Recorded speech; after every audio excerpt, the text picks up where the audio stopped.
Welcome back to Walsall Fan TV for the preview of Walsall at home to Newport. Flynny's old team is back in the house. We've got immediate memories of Connor Wilkinson's glorious goal in that 3-3, of course. But before we get on to detail about Newport, also we're going to be discussing Mike Flynn, 12 months in. That's starting to rhyme. What am I doing? And the disappointment of Tuesday, which sparked a lot of comments, some positive, some negative. So we're going to address some of those as well. But before we get into that, Newport, 18th in the table, 33 points from 29 games. Walsall on 40 points in 15th, with a game in hand on Newport. Walsall. No, I'm talking about Newport. Newport.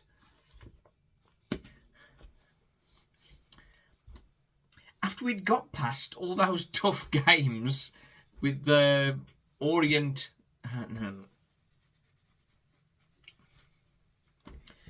Similar to Colchester, Newport are actually on a very good run of form. So much for getting a run of easy teams. I don't think there's such a thing in this league, or any league for that matter. Last three results for Newport have been very impressive. 2-2 draw at home to Stevenage. 2 goals for Omar Bogle. He's up to 9 now, so he's doing well. That was a very good draw. Away win at Barrow. Last minute goal. 1-1-0. And 2-1 win at home to Swindon previously. So they are on a really good run. We don't want Newport going anywhere near relegation. And I think those few results have sort of pulled them away from any trouble. Omar Bogle, we mentioned him. Aaron Lewis, he's their chief creator. 2 goals, 6 assists. 2 of those assists both come in the 2-1 win over Swindon. Another player with 2 goals and 2 assists. We know very well, Cameron Norman. Now, we had that situation, didn't we? Where we had Hayden White and Cameron Norman. Cameron Norman was released and we gave a new contract to Hayden White. Hayden White, we do generally like him. Stephen particularly likes him. But I mean, on Tuesday, he was a bit of a headless chicken.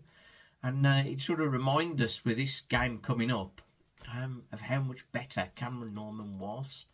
Do you all think that Cameron Norman's a better player than Hayden White? Be interesting to hear what you think. But let's get on to Walsall. Before we go into the detail of how disappointed we were on Tuesday and Mike Flynn's first 12 months, let's have a look at it. So we're in 15th, but if we won our 3 games in hand, which, bear in mind we haven't been winning, it's a bit of a tall order, but that would put us just 3 points off 3rd. So it's not gone, but it's looking tougher. Newport, as I say, they're on a good run. 2 wins, 2 draws and a defeat in the last 5. Walsall, no wins, 4 draws and 1 defeat in the last 5. But as we said, Walsall have had a very tough run of fixtures. The draw away to Tranmere, that was a good point. Losing to Salford away was disappointing because Walsall didn't really show up for the first half an hour. The 0-0 away to Northampton, good, solid point. And at home to Leyton Orient, despite leading for a large part of the game, I think we've got to say that a point there is not a bad one either. We have said previously, a point away is never a bad thing. And Colchester on Tuesday, it felt like a bad thing. Because I think we're all expecting Walsall to get back to winning ways and go on a bit of a run. And yes, it's been a while since we've won. But we've had a lot of away games as well. Like 4 of our games are away. The only one at home was Leyton Orient. And of course, they are very, very solid team. Last time Walsall Town previous to that was the 2-1 win against Mansfield, who were also doing very well. So, it's not all doom and gloom. I was really down Tuesday, in fairness. And on the comments, we have some people quite damning about Flynn and Walsall not going anywhere and that sort of thing.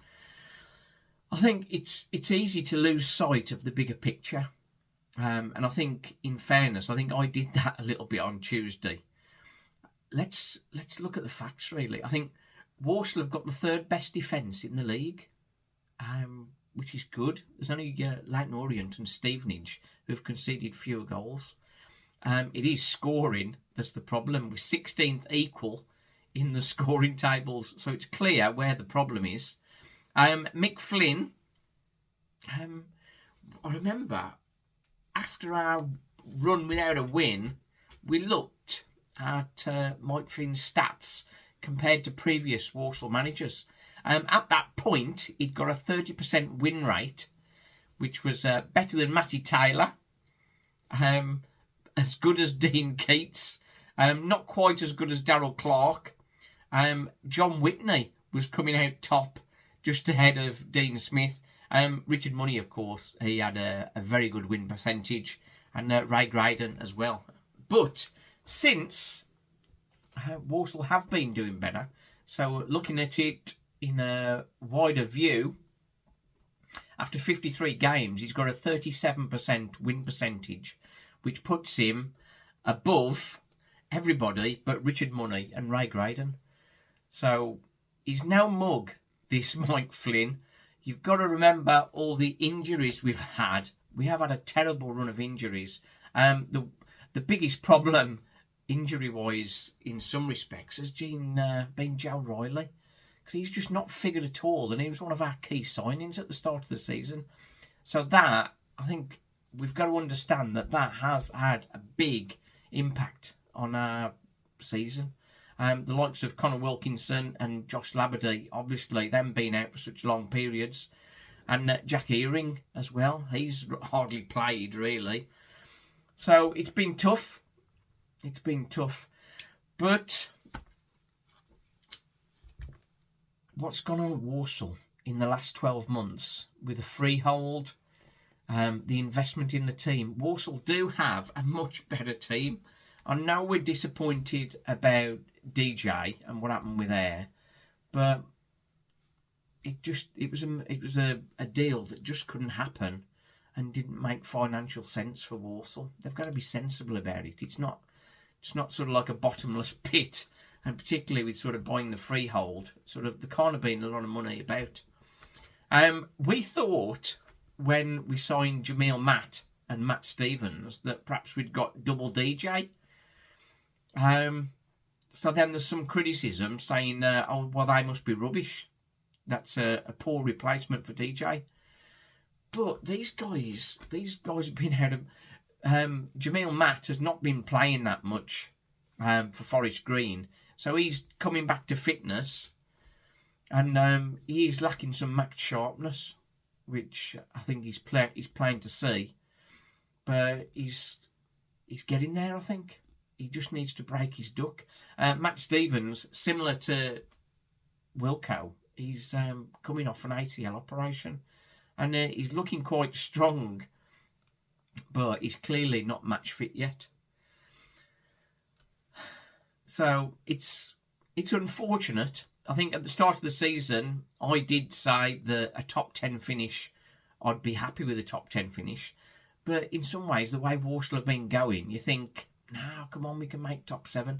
And we do get excited when we've gone on a good run, which we have. And this run of real tough games, we've come out of that really, really well. It could have been far, far worse. We've got a few easier games, and we've got some home games. So hopefully, against Newport, despite their good run of form, Walsall can get back to winning ways. Let's have a look at team news. Well, I don't think it's going to be too much different, to be honest. But if we start off, Evans is going to be in goal almost certainly. Daniels and Month. Joe Lau did well, I thought. Was much more composed. Didn't look like conceding, really, Walsall, apart from the Gordon gaff. Hayden White played out at right wing back, but previously when he played right wing back, I thought he looked good, but the last few times he's tried right wing back, he's been all at sea. So it might be a rest time for Hayden White, I think. I think Lowe will keep his place. And depending on fitness, I think Knowles will come back to right wing back, which I think suits him. It's a fairly new position for him, but I think it suits him. It enables him to get on the ball more often and hopefully create some more chances. He's only created 4 chances so far this season, scored 3. And on the left side, Liam Gordon looks like a player. He came back after injury, scored that great goal, top left corner, but then since then he's sort of gone backwards. I think he needs a break. I'd like to see Taylor Allen come in on the left wing back role. He's got plenty of energy, plenty of fight in him. I think it'd be good for him to come back in. In the middle, Comley, he was our man of the match on Tuesday.